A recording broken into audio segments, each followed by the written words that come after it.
Hello, আমি আমার নাম বদলাইতে চাই। নানি, আপনার তো 70 বছর বয়স, এখন নাম বদলাবেন? কি নাম আপনার? মর্জিনা খাতুন। এই খাতাটা কার? খালি মর্জিনা লেখা। তোর? এই মর্জিনা, ছি ছি ছি, এই নাম নিয়ে তো আমি মানুষের সামনে মুখ দেখাইতেই পারতাম না। আব্বা, আমি আমার নাম বদলাইতে চাই। একটা মাইয়া মানুষের নাম নিয়ে তো ঢং কিসের? এই নামটাই ভালো। যা হাড়ি পাতিল মাছ গিয়া। টুটুল, কালকে আমার সাথে একটু নাম বদলাইতে যাবি? আরে মা, এই বয়সে এসে এসব কি?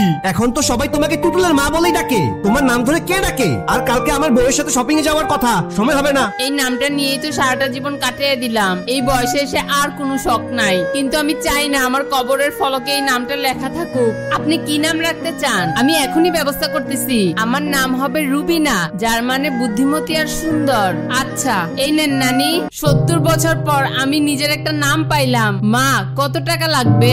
আরে নানি, নাম বদলাইতে কোনো টাকা লাগে না। টাকা লাগে না?